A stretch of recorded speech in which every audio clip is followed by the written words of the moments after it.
At nandito na naman tayo sa ating no contact update segment para sa araw na ito, April 28, 2026.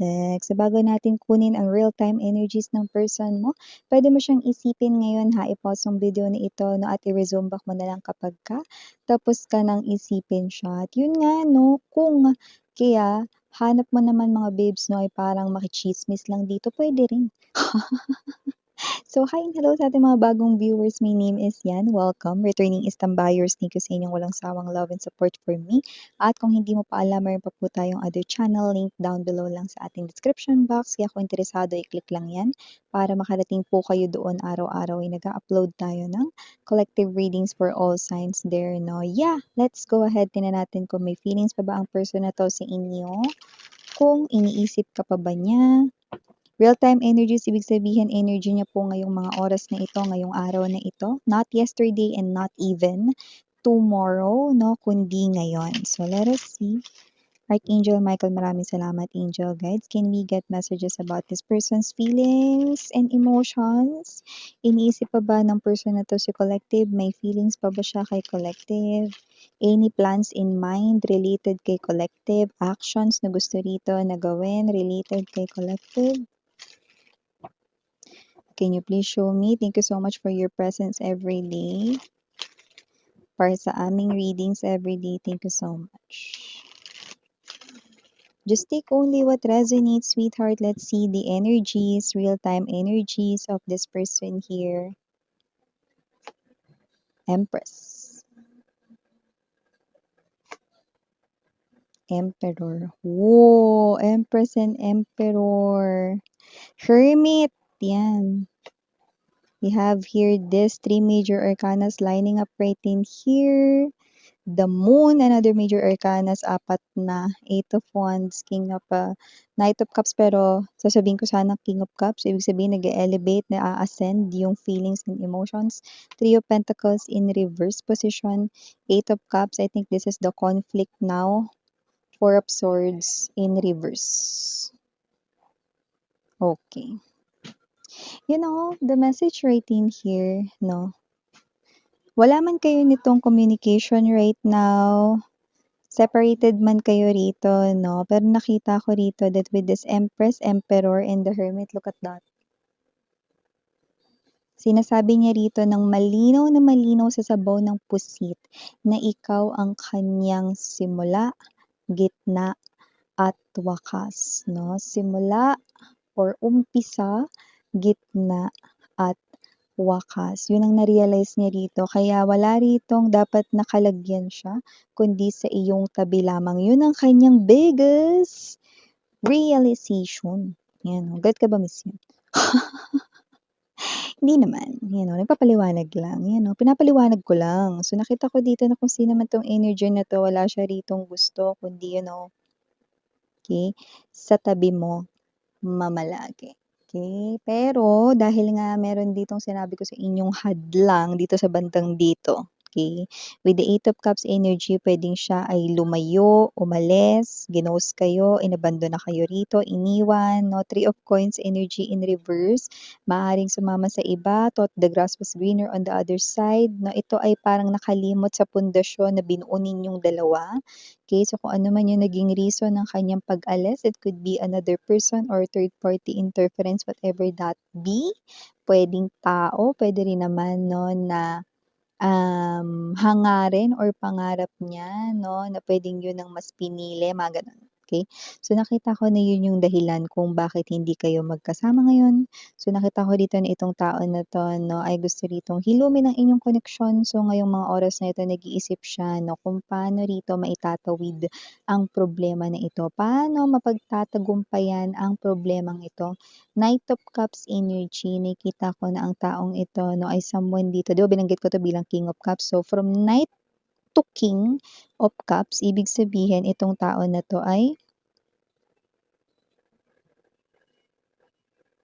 tumitindi ang kanya ritong pag-ibig sa'yo at hangarin na i-heal ang inyong connection, okay? So, nakikita ko na ang taong ito ay someone 'no, others puwedeng literal na ang profession nito or ninyo ay may kinalaman sa medicine. Someone could be a doctor right in here or someone here could be, doesn't have to be na nurse or doctor or med tech, okay? But yeah, yung iba profession is gano'n. Pero sa nakikita ko dito sa nakararami, nakikita ko that your words ay healing. Magaling kayo mag-advise or this person here, no? Pero kung siya ang magaling mag-advise, hindi niya mai-apply yung mga magagandang advice niya ngayon sa buhay niya, sa mga nangyari ngayon sa buhay niya. Ote. 'Di ba, yung kapag ka sa'yo na nangyari, parang ang hirap gawin mare, 'di ba, nung ina-advice mo sa iba. So, gano'n yung nakikita ko rito sa kanyang energy. Salong-salo natin 'no, yung heaviness ng pakiramdam rito. So, wala siya dito. Kung papansin mo tabi ang Emperor at Empress 'no. But this is the energy, okay, na nagdidikit. Kasi ang gusto niya ritong mangyari ay muli kayong magsama, yan oh. This person here demanding this, see? Look at his or her face. Yung parang energy ng kahit anong mangyari, you know. So, hindi ko puwedeng lakasan mga babes, masakit. Yung mesa kasi natin dito. So, yun nga 'no. So, someone here ay demanding, pursuing this outcome, this, reunion here to be successful 'no, to overcome this, gap between you guys. And I do see that this person here ay really wanting to come back to you and for you to come back to him or her, wanting to rebuild this, that pundasyon, that, foundation na nasira 'no and, buuhin itong muli, kayong dalawa ulit 'no. And I do see that with this 8 of Wands right in here, this person here ay nakikita ko rito 'no, na may pinaplano of course at wala pa siyang pinagsasabihan nito. Okay, nakikita ko dito na makikipag-communicate siya sa'yo sa mga darating rito na mga buwan 'no. So yung iba na nakikita ko dito the earliest 'no, possible na mga darating na mga buwan ay might be ang pag-aagaw ng May at June. Okay, so just take only what you sense. Paano pag-aagaw, Miss yan? Kasi puwedeng ang taong ito ay, i-message kayo rito ng madaling araw kung kailan tulog na kayo. Kasi medyo takot pa siya with the moon card energy na mabasa mo yan na maaga-aga. So kung, 7:00 or 8:00 ka niya ng gabi ite-text or icha-chat, malamang hindi ka pa naghahapunan. So dilat na dilat ka pa niyan. So, gusto niya na makapasok ang mensahe niya rito kung kailan borlogs or tulog ka na. Kasi medyo kabado siya, eh. Okay, kasi hindi niya alam magiging reaksyon mo rito. Pero nakikita ko rito na itong tao na 'to ay literal na makikipag-communicate sa'yo, 'no. Ang pag-aagaw ng May at June na sinasabi ko, yung karamihan sa kanila gagawin 'yun, ibig sabihin, 'yun ay ang dulo ng buwan ng Mayo 'no, at sasalubong sa unang araw ng Hunyo, okay. Nakuhanin niyo? Okay, yung mga iba dun magsisimula 'no, at yung iba naman puwede mga June na or, July. Okay, so yung nakikita natin dito. So ang taong ito na ay nakikita ko rito 'no, na may energy ewan ko, alam ko mainit ngayon, pero siya talaga yung energy na pawisin. Yung konting kilos lang pawis agad, doesn't have to be na siya ay chubby or tabain kasi may mga energy rin na may mga slender at, petite na konting galaw lang or baka wala siyang masyadong exercise or wala siyang sports, mga gano'n. Sabi ko sa inyo magsasama kayo sa fun run sa'kin, eh. Para hindi kayo hihingal, 'yan 'no. 'Yun ang advice ko sa kanila, 'yan 'no. So nakikita ko rito na kung sino man 'tong energy na ito 'no, 'yan 'no, may gano'n tayong nakukuhang clue. So puwedeng hindi siya pala exercise or, what's this, puwedeng wala siyang sports, 'yan, okey. So nakikita ko rin na itong person na 'to 'no, ay someone dito na talagang pinag-iisipan nitong mabuti, okey. So pakikipagbalikan ng tanging hangad niya rito 'no. Nakikita ko dito na nagkamali man siya, sinasabi niya rito na dahil sa inyo napagpabago ang buhay niya. Kayo ang kanya ritong simula, sa inyo nagsimula rito kahit hindi niya daw 'yun na-realize 'no, ang inyo ritong pag-ibig para sa kanya, okey. At ang gitna niya rito 'no, hindi niya alam dito na sa'yo pa rin siya babalik at ang wakas 'no, naiisip niya rito na wala siyang ibang gustong makasama kundi ikaw lamang. Kaya naman ang pag-rebuild or pag-repair ng pundasyon na ito ay sisiguraduhin niya na 'pag yan ay natapos, yan ay mananatiling permanente at dito. Commitment ito mare, hindi lang relasyon, commitment, magkaiba yon. Okay? So, I do see that this person right in here with the Four of Swords in reverse, which is maganda. Kasi ang Four of Swords in a upright position, patulog-tulog sa pansitan, walang gagawin.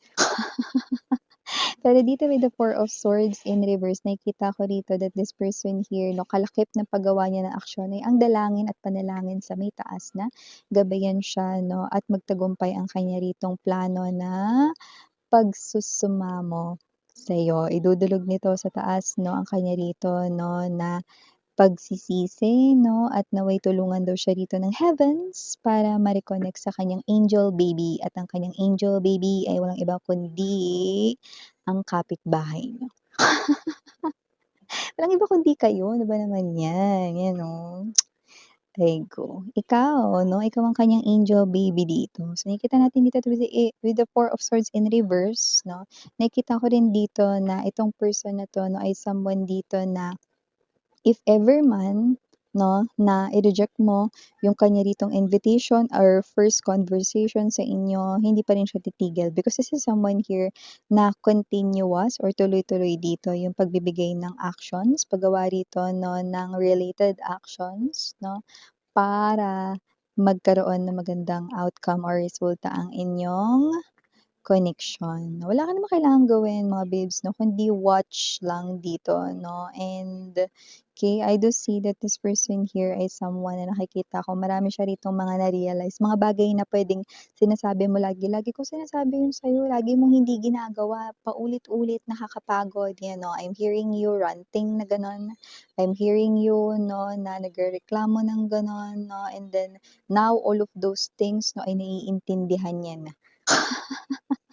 Kailangan pa talaga maghiwalay para maintindihan niya yun, Kasi itong person na 'to ay not listening sa'yo dahil naging kampante siya sa presence mo. Alam niya kasi na kahit anong mangyari hindi mo siya iiwan at hindi mo siya rito magagawa na bitiwan, pero dahil nga nagkaroon ng malinaw na separasyon sa inyo ngayon, isang malinaw na proof at ebidensya na hindi kayo magkasama, laking takot niya baka tuluyan na talaga na maghiwalay kayo, ng mundo talaga.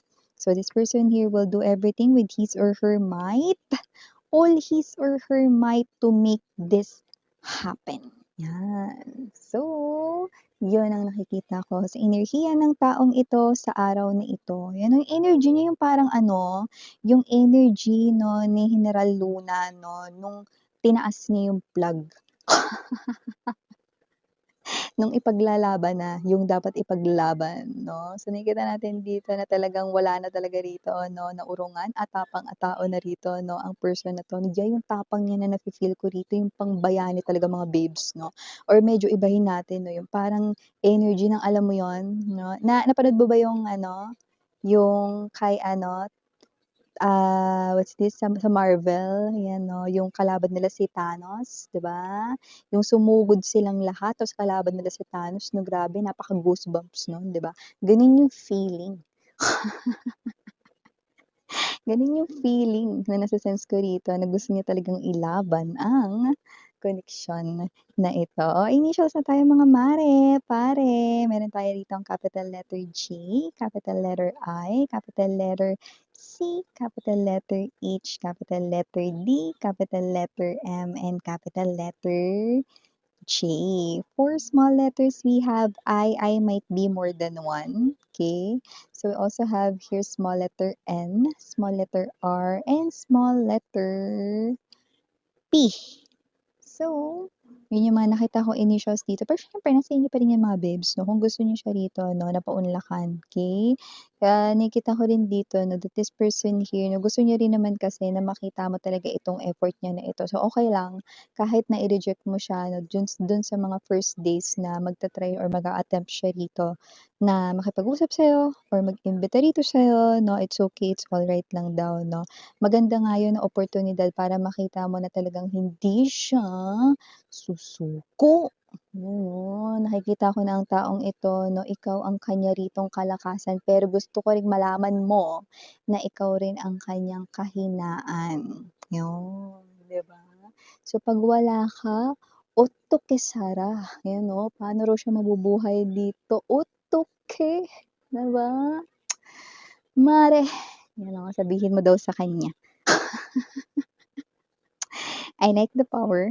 I like the energy. So if you want this person here to show you efforts, you will see efforts, okay, beyond sa expectations mo, especially for this person here. This person here, I'm sensing that with the Emperor, mataas ang ego niya before. But this person here, may klunok na that ngayon. Okay? So yeah, ito yung mga messages right in here. Again, I'm Miriana Ani. Sarang Hail, Love and Light. Anyong.